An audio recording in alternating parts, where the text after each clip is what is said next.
सूर्य देव की सुप्रभात, धरती पर सुख छाए। पौष महीना पुण्य का, हर दुख को हर जाए। ओम भास्कराय नमः।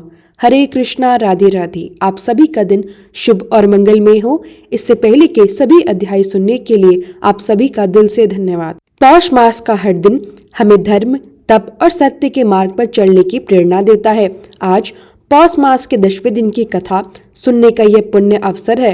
यह कथा न केवल जीवन को पवित्र बनाती है, बल्कि हमारी आत्मा को परम शांति की ओर भी ले जाती है। तो आइए आज की इस पुण्य कथा का श्रवण करें और अपने जीवन को सार्थक बनाएं।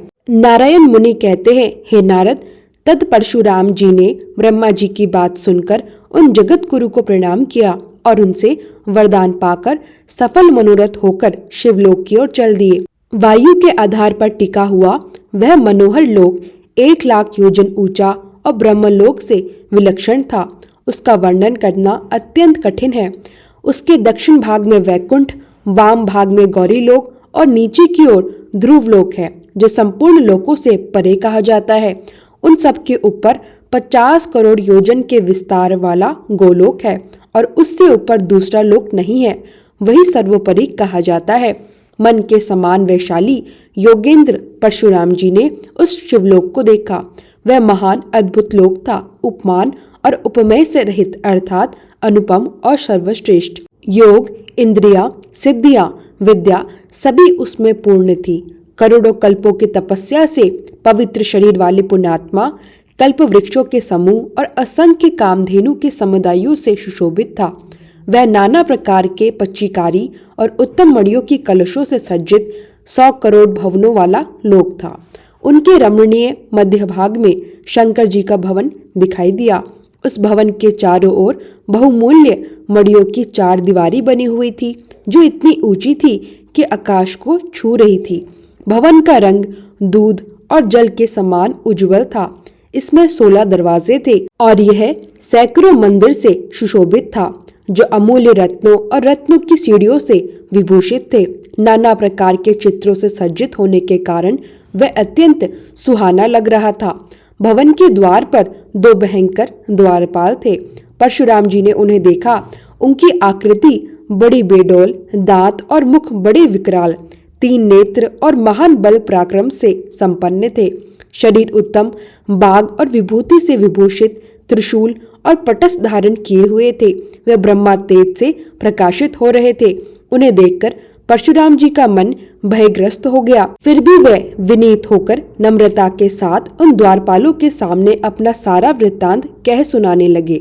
ब्राह्मण की बात सुनकर उन दोनों द्वारपालों के मन में दया की भावना उमड़ गई। श्रेष्ठ अनुचर ने महात्मा शंकर जी की आज्ञा लेकर परशुराम को भीतर प्रवेश का आदेश दे दिया। परशुराम जी ने श्री हरि का ध्यान करते हुए उस भवन के अंदर प्रवेश किया। उन्होंने एक एक करके 16 दरवाजों को देखा, जो तरह तरह की चित्रकारी से सज्जित थे और हर दरवाजे पर भी द्वारपाल नियुक्त थे। इन्हें देखकर परशुराम जी को महान आश्चर्य हुआ। आगे बढ़ने पर उन्हें शंकर जी की सभा दिखाई पड़ी। वह सभा सिद्ध गणों से व्याप्त थी, महर्षियों द्वारा सेवा प्राप्त और पारिजात पुष्पों की सुगंध से युक्त थी। सभा में परशुराम जी ने देवेश्वर शंकर जी के दर्शन किए। वे रत्नाभरण से सुसज्जित रत्न सिंहासन पर विराजमान थे। मस्तक पर चंद्रमा सुशोभित, बागमन बहने, त्रिशूल और पटस धारण किए हुए, शरीर विभूति से सुशोभित था। वह सर्प युग पवित्र धारण किए, कल्याणकारी, करोड़ों सूर्य के समान प्रभावशाली, मुख पर मंद मुस्कान लिए हुए थे। भक्तों पर अनुग्रह करने के लिए अधीर, सनातन ज्योति स्वरूप, तपस्वियों के फल देने वाले और संपूर्ण संपदा के दाता थे। उनका वर्ण शुद्ध सौफ्टिक के समान उज्जवल था।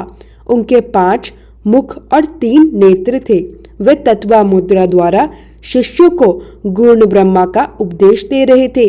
परशुराम ने बड़े आदर से सिर झुकाकर उन्हें प्रणाम किया। शिव जी के बाएं भाग में कार्तिकेय जी, दाहिनी ओर गणेश्वर, सामने नंदीश्वर, महाकाल और वीरभद्र तथा उनकी गोद में प्रियतम पत्नी गिरिराज नंदिनी गौरी को देखा।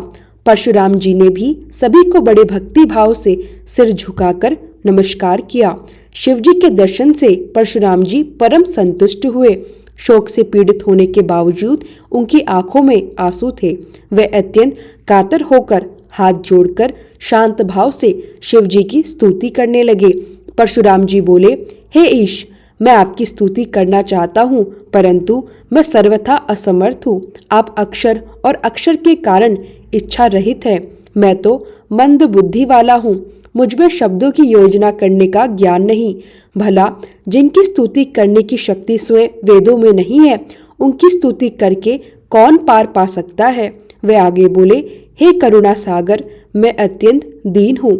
आज मेरा जन्म सफल और जीवन सुजीवन हो गया, क्योंकि मैं उन भक्त गणों को प्रत्यक्ष देख पा रहा हूँ जिन्हें स्वप्न में भी नहीं देख पाते।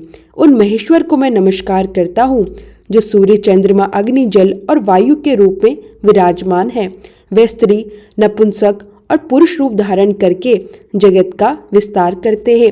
वे सबके लिए आधार और सर्व स्वरूप है। परशुराम जी ने आगे कहा, हे महेश्वर, हिमालय कन्या देवी पार्वती ने कठोर तपस्या से जिन्हें प्राप्त किया, वही महेश्वर आप हैं। वे सबके लिए कल्प वृक्ष रूप है और इच्छानुसार फल प्रदान करते हैं। वे शीघ्र प्रसन्न हो जाते हैं और भक्तों के बंधु है। वे लीला पूर्वक क्षण भर में अनंत विश्व का सृजन और संहार करने वाले हैं। उन भयंकर रूप वाले महेश्वर को मैं मस्तक झुकाता हूँ। ऐसा कहकर भृगुवंशी परशुराम शिव जी के चरण कमलों पर गिर पड़े। शिव जी ने परम प्रसन्न होकर उन्हें शुभ आशीर्वाद दिया। इसके बाद महादेव जी के पूछने पर परशुराम जी ने कहा, हे दयानिधान, मैं भृगुवंशी जमदग्नि का पुत्र परशुराम आपका दास हूँ। आप मेरी रक्षा कीजिए। सारी घटना विस्तार से सुनाने के बाद परशुराम जी ने कहा, मैंने पृथ्वी को 21 बार क्षत्रिय शून्य करने और मेरे पिता का वध करने वाले कार्तिवीर अर्जुन को मारने की प्रतिज्ञा की है। प्रभु, आप मेरी प्रतिज्ञा को पूर्ण कीजिए। इस बात को सुनते ही भगवती पार्वती और भद्रकाली ने परशुराम जी की भत्सना की। परशुराम जी उच्च स्वर से रोने लगे और अपने प्राण त्यागने के लिए तैयार हो गए। तभी दयासागर शिव जी ने ब्राह्मण बालक को रोते हुए देखकर स्नेह चित्त से विनम्र वचनों द्वारा गौरी और काली का क्रोध शांत किया। सभी की अनुमति लेकर परशुराम जी से कहा, हे वत्स, आज से तुम मेरे लिए एक श्रेष्ठ पुत्र के समान हो। मैं तुम्हें एक ऐसा गूढ़ मंत्र और एक परम अद्भुत कवच प्रदान करूंगा जिससे तुम मेरी कृपा से कार्तिवीर अर्जुन का वध कर सकोगे।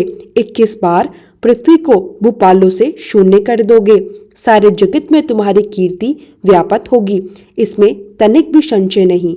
शिवजी ने परशुराम जी को दिया गूढ़ मंत्र, त्रिलोक विजय नामक अद्भुत कवच, स्तोत्र, पूजा का विधान, मंत्र सिद्धि का अनुष्ठान, कर्म और नियम, नागपाश, पाशुपत अस्त्र, ब्रह्मास्त्र, अग्नेयास्त्र, नारायणास्त्र, वायव्यास्त्र और संधान, अनेकों उपाय, युद्ध मंत्र, आत्मरक्षा और विजय के तरीके।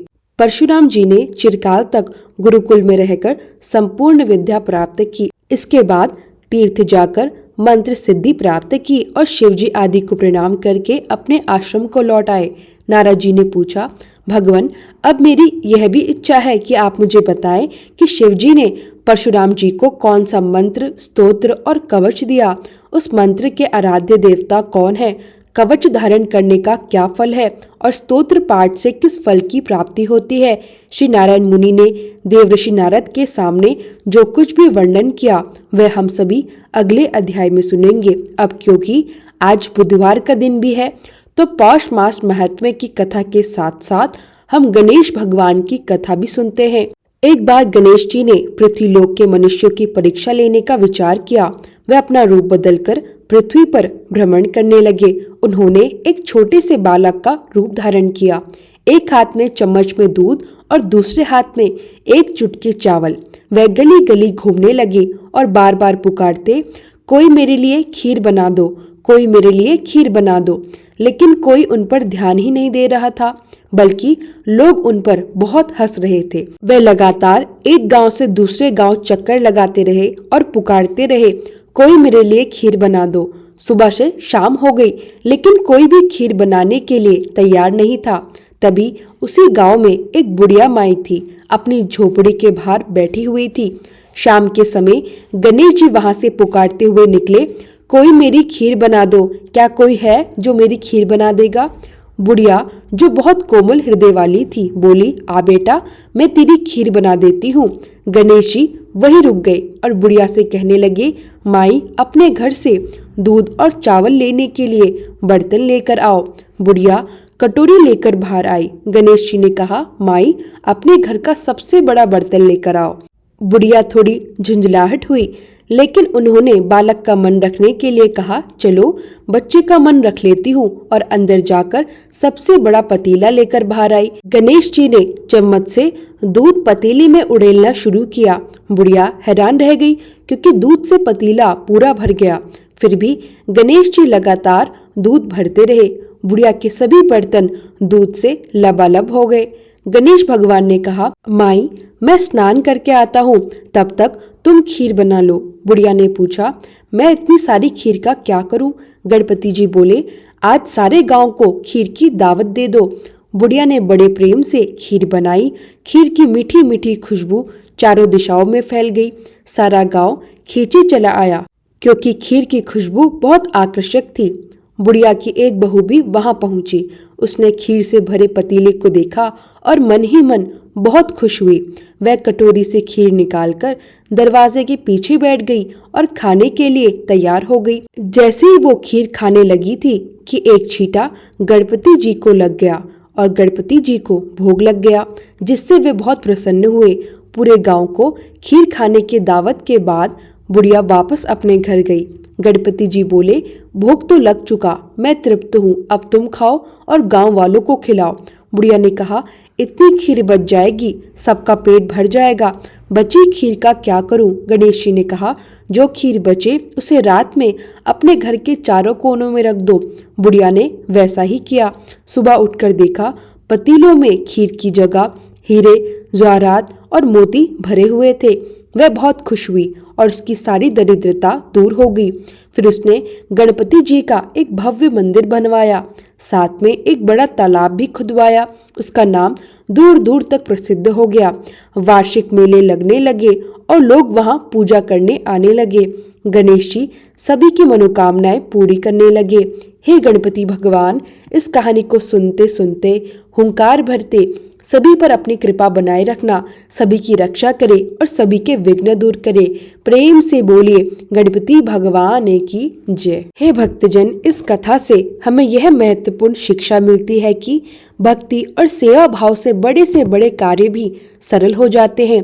सच्चे मन से की गई मदद हमेशा फलदायक होती है। भगवान की कृपा से जीवन में असीम खुशियां और समृद्धि आती है। गणेश जी का यह बालक रूप, बूढ़ी माई से खीर बनवाना और बचे पतीलों में खजाना भरना, यह हमें सिखाता है कि ईश्वर की परीक्षा हमेशा भक्ति और धैर्य से पास होती है। सच्चा मन और समर्पण भगवान को प्रसन्न करता है। भक्तों की सच्ची सेवा का फल अनंत और अप्रत्याशित रूप से मिलता है। प्रेम से बोलिए गजानन भगवान की जय। ओम भास्कराय नमः। अब सुनिए सूर्य भगवान की चालीसा। श्री रवि हरत हो घोरतम, अगिड़त किरण पसारी, वंदन करूँ तब चरणन में, अर्घ देऊं जलधारी। सकल सृष्टि के स्वामी हो, सचराचर के नाथ, निस्तन होत तुमसे ही, होवत संध्या प्रभात। जय भगवान सूर्य तमहारी, जय खगेश दिनकर शुभकारी। तुम हो सृष्टि के नेत्र स्वरूपा, त्रिगुणधारी त्रिवेद स्वरूपा। तुम ही कर्ता पालक संहारक, भुवन चतुर्दश के संचालक। सुंदर बदन चतुर्भुजधारी, रशीम रथी तुम गगन विहारी। चक्र शंख अरुश्वेत कमलधर, वर मुद्रा सोहत चोटेकर। शीश मुकुट कुंडल गलमाला, चारु तिलक तब भाल विशाला। सप्त अश्वरथ अतिग्रत गामी, अरुण साथी गति अविरामी। रक्त वरुण आभूषण धारक, अति प्रिय तोहे लाल पदारथ। सर्वात्मा कहे तुम्हें ऋग्वेदा, मित्र कहे तुमको सब वेदा। पंचदेवों में पूजे जाते, मनवांचित फल साधक पाते। द्वादश नाम जाप उद्धारक, रोग शोक अरु कष्ट निवारक। माँ कुंती तब ध्यान लगायो, दानवीर सुत कर्ण सो पायो। राजा युधिष्ठिर तब जस गायो, अक्षय पात्र वो वन में पायो। शस्त्र त्याग अर्जुन अकुरायो, बन आदित्य हृदय से पायो। विद्यांचल तब मार्ग में आयो, हाहाकार तिमिर से छायो, मुनि अगस्त्य गिरि गर्व मिटायो, निज तप बल से विदेह नवायो। मुनि अगस्त्य तब महिमा गाई, सुमिर भय विजयी रघुराई। तोहे विरोग मधुर फल जाना, मुख में लीनी तोहे हनुमाना। तब नंदन शनिदेव कहावे, पवन के सुत शनि तीर मिटावे। यज्ञ व्रत स्तुति तुम्हारी कीनी, भेंट शुक्ल यजुर्वेद की दीनी। सूर्यमुखी खरितर तब रूपा, कृष्ण सुदर्शन भानु स्वरूपा। नम्न तोहे ओमकार स्वरूपा, नम्न आत्मा अरुकाल स्वरूपा। दिंग दिंगत तब तेज प्रकाशे, उज्ज्वल रूप तुम्ही आकाशे। दश दिक्पाल करत तब सुमिरन, अंजलि नित्य करत है अर्पण। त्रिविध ताप करता तुम भगवन, ज्ञान ज्योति करता तुम भगवन। सफल बनावे तब आराधना, गायत्री जप सरल है साधन। संध्या त्रिकाल करत जो कोई, पावे कृपा सदा तब वोही। चित शांति सूर्याष्टक देव, व्याधि अपाधि सब हर लेवी। अष्टदल कमल यंत्र शुभकारी, पूजा उपासन तब सुखकारी। माघ मास शुद्ध सप्तमी पावन, आरंभ हो तब शुभ व्रत पालन। भानु सप्तमी मंगलकारी, भक्ति दायनी दोषनहारी। रविवासर जो तुमको ध्यावे, पुत्रादिक दुख वैभव पावे। पाप रूपी पर्वत के विनाशी, वृज रूप तुम हो अविनाशी। राहु आन तब ग्रास बनावे, ग्रहण सूर्य ताको लग जावे। धर्मदान तब करते हैं साधक, मिटत राहु तब पीड़ा बाधक। सूर्यदेव तब कृपा कीजे, दीर्घ आयु बल बुद्धि दीजे। सूर्य उपासना कर नित्य ध्यावे, कुष्ठ रोग से मुक्ति पावे। दक्षिण दिशा तोरी गति जावे, दक्षिणायन वो ही कहलावे। उत्तर मार्गी तोरो रथ होवे, उत्तरयान तब वो कहलावे। मन अरुवचन कर्म हो पावन, संयम करता भलित आराधना। भरत दास चिंतन करत, घर दिनकर तब ध्यान। रखियो कृपा इस भक्त पे, तुम्हारी सूर्य भगवान। आरती। ओम जय सूर्य भगवान, जय हो दिनकर भगवान। जगत के नेत्र स्वरूपा, तुम हो त्रिगुण स्वरूपा। धरत सब ही तब ध्यान, ओम जय सूर्य भगवान। सारथी अरुण है प्रभु, तुम श्वेत कमल धारी। तुम चार भुजाधारी, अश्व है साथ तुम्हारे। कोटि किरण पसारे, तुम हो देव महान। ओम जय सूर्य भगवान। उषा काल में जब तुम उद्यान चले आते, सब तब दर्शन पाते। फैलाते उजियारा, जागता तब जग सारा। करे सब तब गुणगान, ओम जय सूर्य भगवान। संध्या में भुवनेश्वर आस्थान चले जाते। गोधन तब घर आते, गोधूलि बेला में। हर घर हर आंगन में, हो तब महिमा गान। ओम जय सूर्य भगवान। देव दनुज नर नारी, ऋषि मुनिवर भजते। आदित्य हृदय जपते, स्तोत्रिय मंगलकारी। इसकी है रचना न्यारी, देव नव जीवन दान। ओम जय सूर्य भगवान। तुम हो त्रिकाल रचेता, तुम जग के आधार। महिमा तब अपरंपार, प्राणों का सींचन करके। भक्तों को अपने देते, बल बुद्धि और ज्ञान। ओम जय सूर्य भगवान। भूचर जलचर खेचर, सबके हो प्राण तुम्ही। सब जीवों के प्राण तुम्ही। वेद पुराण बखाने, धर्म सभी तुम्हें माने। तुम ही सर्वशक्तिमान, ओम जय सूर्य भगवान। पूजन करती दिशाएं, पूजे दश दिक्पाल। तुम भुवनों के प्रतिपाल, ऋतुएं तुम्हारी दासी, तुम शाश्वत अविनाशी, शुभकारी अंशुमान। ओम जय सूर्य भगवान, ओम जय सूर्य भगवान, जय हो दिनकर भगवान, जगत के नेत्र स्वरूपा, तुम हो त्रिगुण स्वरूपा, धरत सब ही तव ध्यान। ओम जय सूर्य भगवान। प्रेम से बोलिए सूर्य देवता की जय हो।